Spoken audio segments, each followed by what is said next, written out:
Assalamualaikum warahmatullahi wabarakatuh. Perkenalkan, nama saya Dewi Septiana. Saya dari kelas A5R1 Akuntansi dengan nomor induk mahasiswa 180-278. Di sini saya akan membahas mengenai pembelian obligasi perusahaan anak oleh perusahaan induk. Selamat menyaksikan.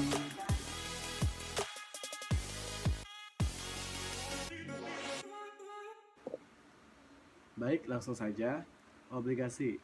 Obligasi adalah pasar modal yang berarti surat pernyataan utang kepada pemegang obligasi. Penerbit obligasi merupakan pihak yang memiliki hutang dan pemegang obligasi adalah pihak yang berpiutang. Misalnya, saya adalah sebuah perusahaan. Saya membutuhkan dana untuk mengembangkan usaha saya, maka saya menerbitkan obligasi. Contoh, PTX membeli surat obligasi saya dan PTX memberikan sejumlah uang kepada saya. Berarti saya memiliki hutang kepada PTX melalui obligasi. PTX memiliki utang kepada saya karena PTX sudah membeli obligasi ke saya. Obligasi antar perusahaan. A. Obligasi antar perusahaan akan menghasilkan: 1. Piutang usaha dan utang usaha resiprokal baik untuk pokoknya maupun bunganya. Yang kedua, pendapatan dan beban resiprokal. B. Transaksi resiprokal harus dieliminasi. C. Perubahan tingkat suku bunga pasar akan mengakibatkan perbedaan antara lain buku dan nilai pasar obligasi. 1. Jika tingkat suku bunga pasar meningkat, maka nilai pasar kewajiban lebih kecil daripada nilai buku, sehingga penerbit akan merealisasikan keuntungan. Sebaliknya, apabila nilai buku bunga menurun, maka penerbit obligasi memiliki kerugian. Yang ketiga, keuntungan dan kerugian ini tidak diakui dalam LK, namun harus diungkap dalam catatan atas laporan keuangan. Pengungkapan nilai wajar instrumen keuangan. Transaksi obligasi antar perusahaan. Saat perusahaan menerbitkan obligasi, kewajiban obligasinya akan mencerminkan tingkat suku bunga pasar yang berlaku saat ini. Dalam transaksi obligasi antar perusahaan, perusahaan dapat merealisasikan tetapi tidak mengakui keuntungan atau kerugian atas obligasi dengan menebus atau menarik obligasi yang beredar. Terdapat dua jenis penarikan. Yang pertama, penarikan aktual. Dapat dilakukan oleh perusahaan penerbit obligasi atau perusahaan induk maupun anak dengan menggunakan sumber-sumber yang ada untuk membeli dan menarik obligasinya. Yang kedua, penarikan konstruksi. Perusahaan ini, afiliasi atau perusahaan induk atau anak dapat membeli obligasi dapat dari perusahaan penerbit di mana obligasinya ditarik secara konstruktif. Hal ini berarti bahwa obligasi ditarik untuk tujuan laporan konsolidasi karena obligasi dan utang obligasi bersifat resiprokal yang harus dieliminasi di proses konsolidasi. Akuisisi obligasi perusahaan induk.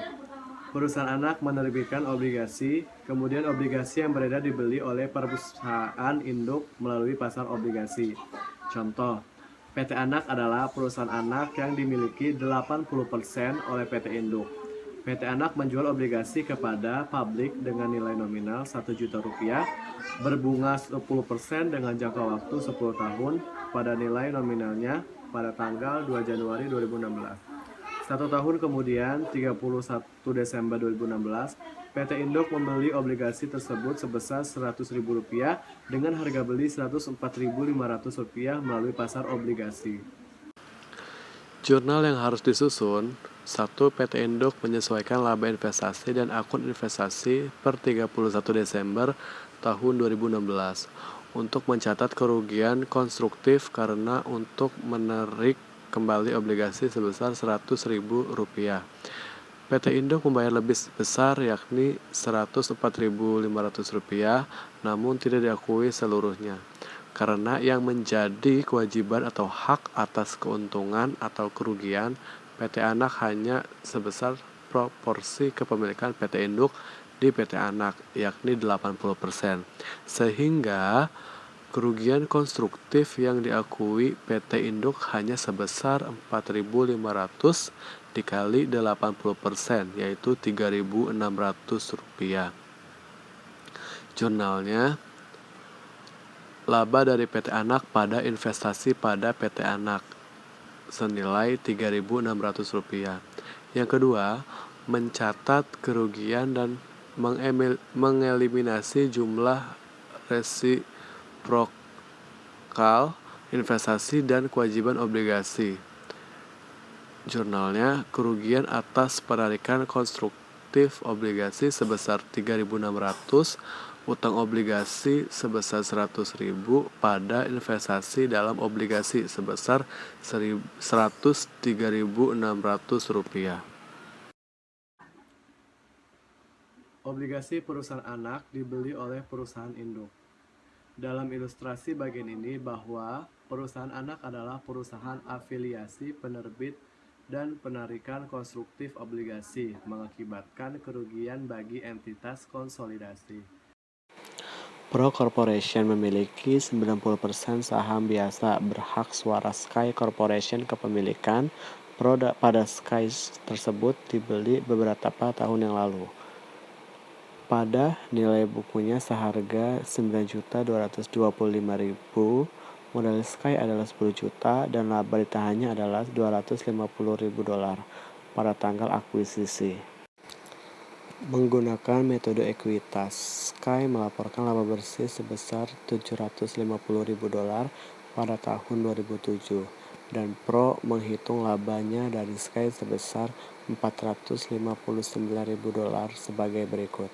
90% dari $750.000, laba yang dilaporkan oleh Sky sebesar $675.000 dikurangi kerugian konstruktif sebesar $300.000 dikali 90% sebesar $270.000 ditambah pengakuan kerugian konstruktif sebesar $60.000 dikali 90% yaitu $54.000. Jadi laba investasi dari Sky ini adalah sebesar $459.000. Ayat jurnal yang dibuat oleh Pro untuk memperhitungkan investasinya dalam Sky selama 2007 adalah sebagai berikut. Untuk mencatat 90% laba yang dilaporkan Sky pada tahun 2007, 31 Desember 2007. Jurnalnya, investasi dalam Sky pada laba dari Sky sebesar $75.000. Untuk menyesuaikan pendapatan investasi dari Sky terhadap 90% kerugian atas penarikan konstruktif obligasi Sky. 31 Desember 2007, laba dari Sky pada investasi dalam Sky sebesar $270.000. Investasi dalam Sky sebesar $675.000. Untuk menyesuaikan laba investasi dari Sky terhadap 90% dari $60.000, pengakuan bagian per bagian kerugian konstruktif atas obligasi Sky selama tahun 2007 pada tahun-tahun di masa depan sehingga jatuh tempo obligasi Pro menghitung laba dari Sky dengan menambahkan $54.000 setiap tahunnya ke bagian Pro atas laba yang dilaporkan oleh Sky. Jurnalnya, 31 Desember 2007, investasi dalam Sky pada laba dari Sky sebesar $54.000. Untuk tahun-tahun selanjutnya, hingga saat jatuh tempo obligasi tersebut, laba Pro dan Sky dihitung dengan menambahkan $54.000 setiap tahunnya. Pada bagian Pro atas laba yang dilaporkan oleh Sky, saldo akun investasi Pro pada tanggal 31 Desember 2007 adalah sebesar $10.584.000.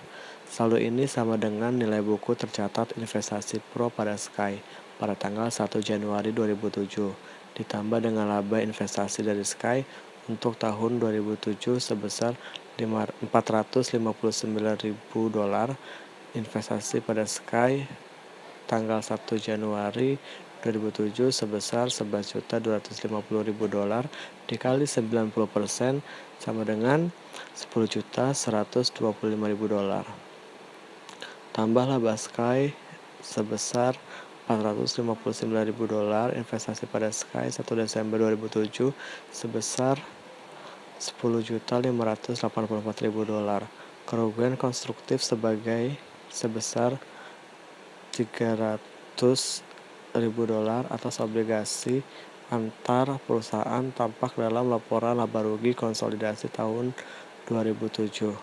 Karena obligasi Sky dengan nilai nominal $5 juta telah ditarik secara konstruktif, maka neraca konsolidasi menunjukkan hutang obligasi sebesar $5 juta dan disagio atas obligasi sebesar $120.000 terhadap dengan obligasi yang dimiliki oleh pihak luar entitas yang dikonsolidasikan.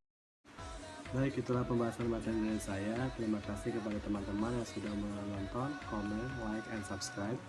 Dan mohon maaf apabila ada kesalahan atau kekeliruan. Terima kasih. Wassalamualaikum warahmatullahi wabarakatuh.